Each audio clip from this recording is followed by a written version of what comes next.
Salut tout le monde, aujourd'hui je vais vous apprendre à recevoir des paiements en crypto-monnaie en utilisant MetaMask.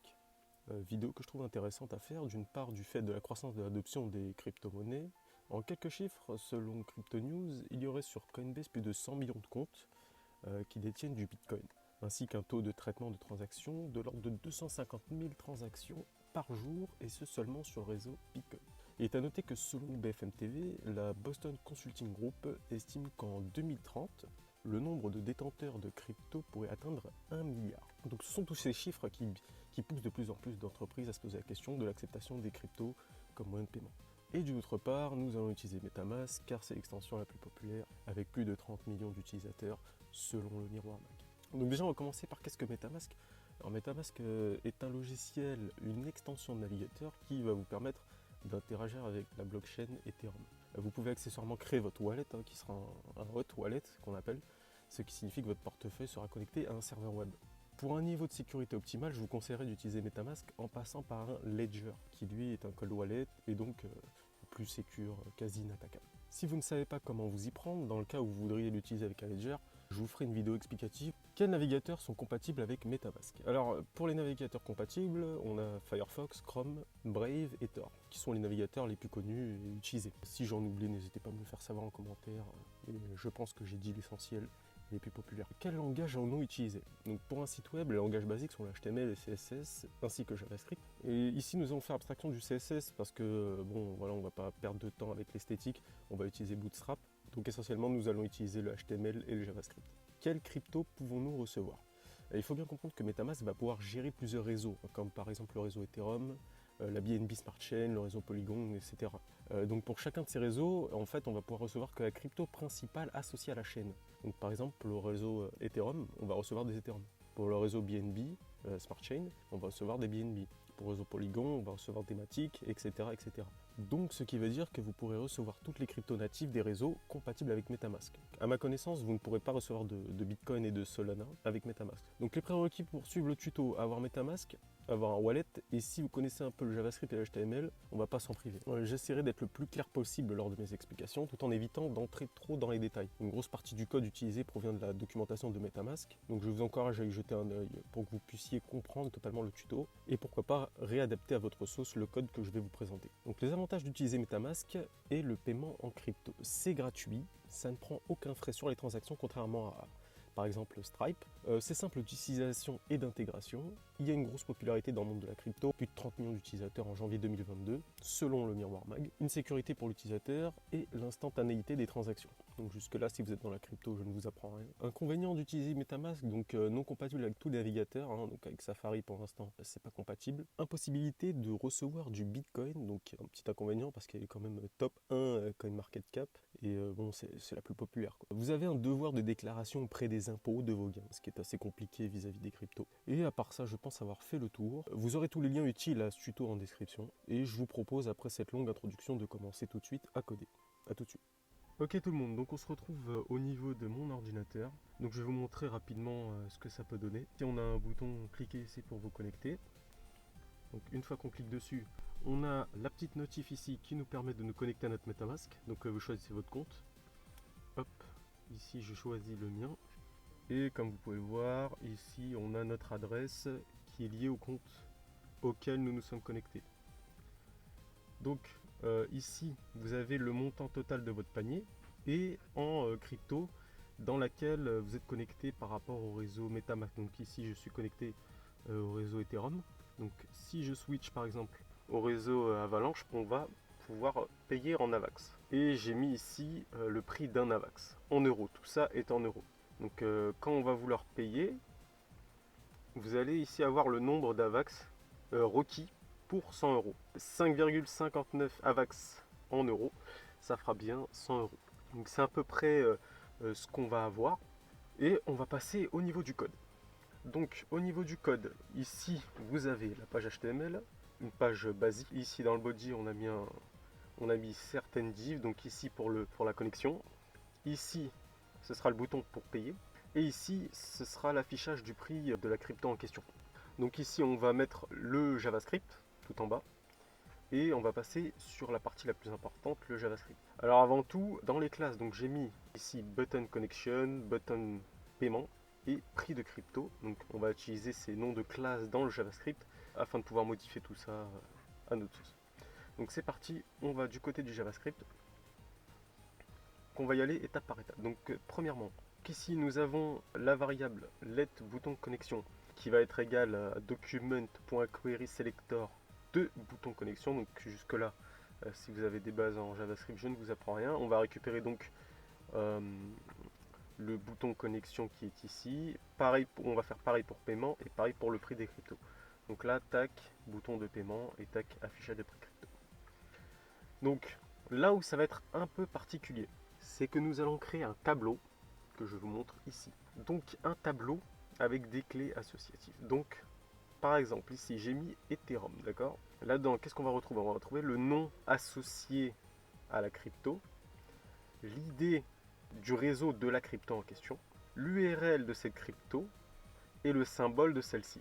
Donc je vais vous expliquer étape par étape. Donc premièrement, le nom de la crypto. Alors où on va trouver ça? Parce que comme vous pouvez le voir, j'ai mis Ethereum, donc ici non, Ethereum tout va bien, mais Avax ici par exemple ça va être Avalanche 2.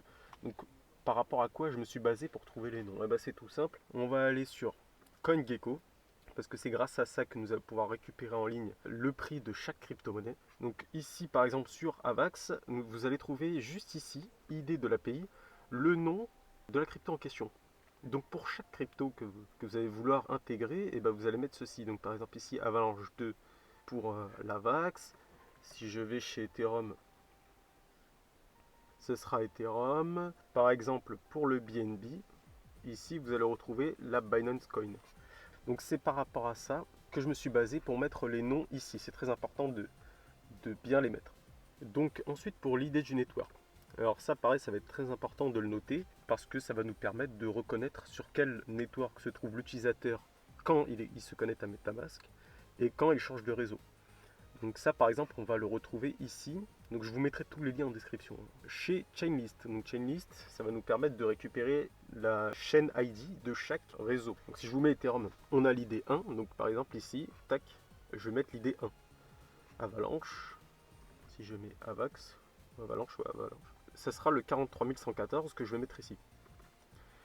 Ensuite, on a l'URL, ici l'URL CoinGecko, qui va nous permettre par la suite de faire une requête et récupérer le fichier JSON correspondant. Donc on va voir ça après. L'URL il se constitue comme ceci, donc ce sera HTTPS, API, CoinGecko, etc. Et en fait ici, on va mettre le nom correspondant à cette ligne-là. Donc ce sera toujours pareil, hein. Si le nom c'est Avalanche 2, donc ce sera cette URL, IDS, donc égale Avalanche 2. Et vu qu'on veut le prix en euros, ici ce sera EUR. Donc comme vous le voyez ici pareil, IDS égale Ethereum, et ensuite ici EUR. Donc ça c'est très important, et le symbole après, moi j'ai mis AVAX, ici ETH, c'est des symboles connus. Donc pour ce tableau on en a fini, il est très important de le comprendre parce que c'est là-dessus qu'on va jouer pour reconnaître l'idée du network sur lequel se trouve l'utilisateur par rapport à MetaMask. D'accord. Donc par exemple quand je vais faire, je me retourne sur le site, quand je change de réseau, par exemple je passe de Avax à Ethereum, c'est grâce à ça qu'on va reconnaître si on est sur le réseau Ethereum ou pas. Et bien sûr on va passer par une fonction pour vérifier cela. Par rapport au tableau, on en a fini. Donc ici on a le prix des cryptos, une petite variable dans laquelle on va récupérer le prix de la crypto dynamiquement, une variable compte qui va nous permettre de stocker le compte de l'utilisateur, une variable amount qui va nous permettre de stocker le montant total à payer en fonction de la crypto choisie, le prix du produit. Donc ici moi j'ai mis 100 € par défaut, mais bien sûr vous, si vous faites par exemple un site avec un panier, etc., et ben vous aurez juste à rentrer le montant total du panier. Donc ici on va commencer par la première vérification, c'est celle de savoir si l'utilisateur a MetaMask. Nous avons ici un if qui va nous permettre de savoir si l'utilisateur a MetaMask. Si l'utilisateur n'a pas MetaMask, au moment de cliquer sur le bouton, eh bien ça le redirigera sur la page de téléchargement de MetaMask. Si l'utilisateur a MetaMask, au moment du clic sur le bouton de connexion, on va effectuer cette fonction. Alors je vous passe les détails, mais en gros, ici on va pouvoir récupérer le compte. Au niveau du bouton de connexion, on va inscrire dedans avec un text.content le compte qui y est associé, comme vous pouvez le voir ici. Tac, c'est exactement ça. Et en petit. Et donc dans la console, on va pouvoir voir par exemple le nombre d'Ethereum qu'il a ou d'Avax, etc.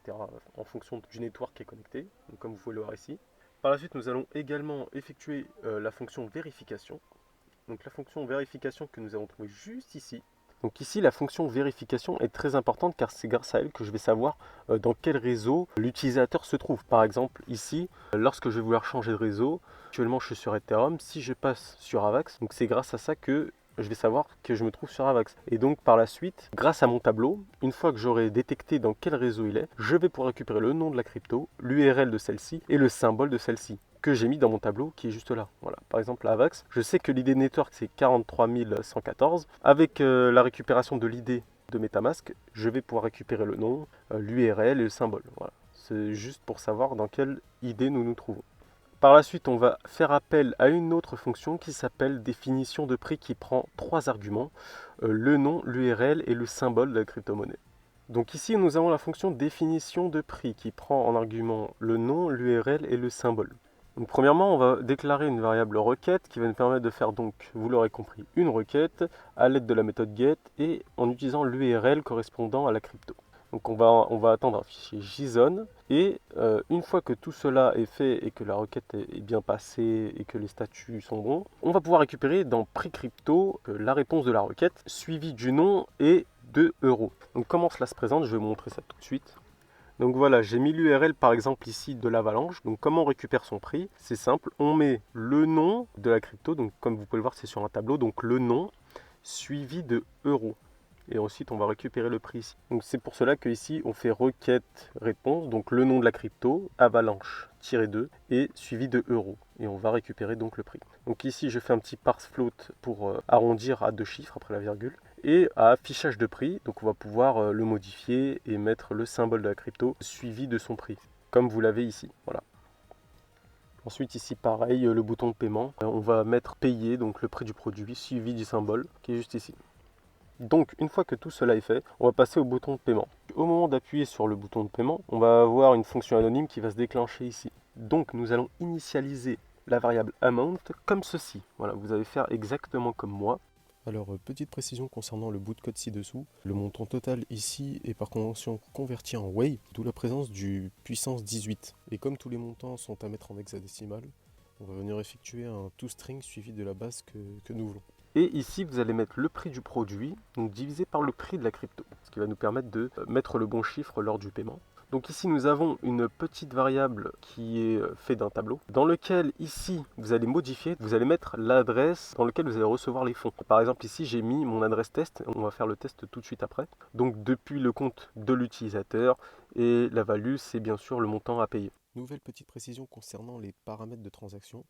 Durant les tests de transaction que je faisais, je me suis rendu compte que le réseau Ethereum fonctionnait bien, mais quand je passais à un autre réseau, les frais de transaction étaient exorbitants possibles. Donc comme vous pouvez le voir ci-dessous, au niveau du code, j'ai tout simplement ajouté la ligne gaz et fixé un gaz minimum à 21 000. C'est le minimum requis pour MetaMask. Donc j'ai commencé par mettre 0x, par convention c'est comme ça, et puis 21 000 en hexadécimal. Donc ici on va faire une requête et puis vous allez avoir le hash de la transaction qui sera dans la console. Une fois cela fait, vous aurez la confirmation du paiement avec l'alerte. Donc vous saurez que la transaction est terminée lorsque voilà, on vous retournera confirmed grâce à cette petite fonction que nous avons faite ici. Nous avons également ici deux petites lignes que je ne vous ai pas encore présentées. Donc ici la première qui va nous permettre de savoir lorsque l'utilisateur change de chaîne, de réseau. Par exemple si on passe d'Ethereum à Avax, donc ici on va pouvoir le détecter et effectuer la fonction vérification qui va nous permettre de récupérer les nouvelles données de la nouvelle crypto en question. Alors, par exemple, si je passe de Ethereum, on aura le prix de l'Ethereum, mais lorsque je vais changer en AVAX, on saura que je vais devoir récupérer le prix de l'AVAX, etc. Et cette fonction-là va nous permettre de savoir si l'utilisateur change de compte, et s'il change de compte, eh bien on va récupérer les données de ce nouveau compte. Donc maintenant que je vous ai présenté le JavaScript, on va passer directement à l'essai. Voilà, donc on arrive pour la démonstration. Donc ici, je vais me connecter à MetaMask. Vous allez avoir une notification, je vais choisir le compte numéro 1. Donc voilà, ici, il affiche mon adresse. Je suis sur le réseau Goerli. Goerli, pour ceux qui ne connaissent pas, c'est un réseau test Ethereum. Ici, les Goerli ETH, ça ne vaut rien, donc vous ne pourrez pas les revendre, c'est juste du test. Ici, ce que nous allons faire, c'est que nous allons changer de compte. Je vais aller sur le compte où j'ai le plus de Goerli pour faire la transaction. Donc une fois arrivé sur mon deuxième compte, vous pouvez voir que mon adresse a changé. Ici, en revenant sur le code, au niveau du paiement, j'ai changé l'adresse de réception. Donc j'ai mis l'adresse account 1. Vous allez voir de toute façon la transaction qui va se faire. Donc on est parti. Donc ici pour 100 euros, donc c'est l'équivalent de 0,075 Goerli ETH. De toute façon ici vous pouvez faire la conversion. Vous avez le prix d'un ETH Goerli. Donc ce que je vais faire, c'est que je vais confirmer la transaction. Donc la transaction est partie. Ici vous avez le hash de la transaction. Donc on va patienter un petit peu jusqu'à ce qu'on ait le pop-up de la confirmation. Donc ici nous avons le pop-up, donc transaction confirmée, je clique sur OK et pour en être sûr, on va basculer sur le compte qui réceptionne les fonds. On peut voir qu'ici j'ai reçu 0,075 Goerli ETH. Donc voilà, nous arrivons au terme du tuto. Ce que je vous propose, c'est que pour aller plus loin, vous pouvez également faire un timer au niveau des prix pour les actualiser automatiquement toutes les X secondes. Seul petit bémol avec le timer, c'est qu'il faudra faire attention au nombre d'appels envers l'API CoinGecko qui est possible en 1 minute. Voilà. J'ai plus les chiffres en tête, mais il faudra faire attention à ça. Donc je vous mettrai tous les liens utiles au tuto dans la description. Et sur ce, je vous laisse. Et puis si vous avez des questions, l'espace commentaire est là. J'y répondrai au plus vite. Vous aurez également le code que vous trouverez sur GitHub en description. Merci d'avoir suivi ce tuto. C'était le Père Compteur et à la prochaine.